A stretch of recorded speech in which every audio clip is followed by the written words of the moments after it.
Motive ఏంటంటే ప్రభాస్ అన్న కోసమే, ఆ అన్న కోసమే సినిమా వచ్చి రావడం జరిగింది.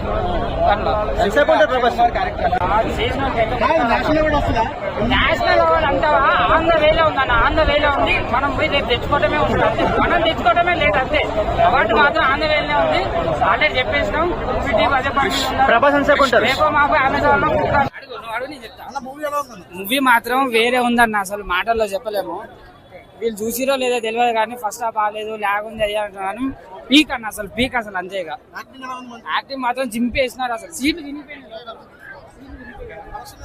కలెక్షన్ అయితే కానీ ఎక్స్పెక్ట్ చేయలేవు. అదే అంత నెగిటివ్ ట్రోల్ అయితే ఇంత కలెక్ట్ చేసింది అన్న ఇదిలో ఉంటాడు.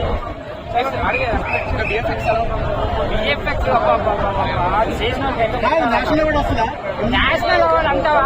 ఆంధ్ర వేలో ఉందన్న, ఆంధ్ర వేలో ఉంది. మనం పోయి రేపు తెచ్చుకోవడమే ఉంటుంది అంతే, మనం తెచ్చుకోవడమే లేదు అంతే. అవార్డు మాత్రం ఆంధ్ర వేలనే ఉంది. ఆల్రెడీ చెప్పేసినాం. రేపు మాకు అమెజాన్ లో వచ్చేస్తుంది. వాళ్ళు ఎలా పంపిస్తారో తెలియదు, అది మాత్రం వచ్చేస్తుంది.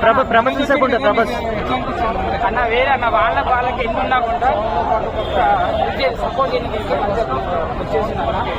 దానికి అన్నకి నేను పెద్ద ఫ్యాన్. స్టోరీ అన్న సినిమా చూడలే కానీ అన్నకైతే నేను పెద్ద ఫ్యాన్. అదంటే ఇక పర్సనల్ ప్రభాస్ ఎలా ఉంది, పర్ఫార్మెన్స్ ఎలా ఉంది? ప్రభాస్ వేరే అన్న. ఇక మెయిన్ గా వచ్చిన మోటివ్ ఏంటంటే ప్రభాస్ అన్న కోసమే, ఆ అన్న కోసమే సినిమా వచ్చి రావడం జరిగింది. వేరే అన్న, అసలు ఏది చెప్పడానికైతే ఏం లేదు. అంటే ప్రతి ఒక్క జానర్ లో అది మ్యూజిక్ కావచ్చు, విఎఫ్ఎక్స్ కావచ్చు, ఏమంటారు యాక్టింగ్ కావచ్చు, డైరెక్షన్, స్క్రీన్ ప్లే, స్టోరీ అబ్బాబా వేరే లెవెల్. అంతే క్లైమాక్స్ ఎలా ఉంది? క్లైమాక్స్ చెప్తున్నా కదా, వేరే లెవెల్. మాటలు లేవు, మనం చెప్పినా కూడా అర్థం కాదు. కాకపోతే చూడండి, చూసిన తర్వాత అర్థమైతే ఎందుకు ఇంత బట్టలు చింపుకొని ఎందుకు చెప్తున్నా అంటే అది మ్యాటర్ ఉంది లోపల, చాలా ఉంది. మనం పోయి చూడాలంటే. రేటింగ్ ఇచ్చేద్దాం అన్న, 10 ఇచ్చేద్దాం.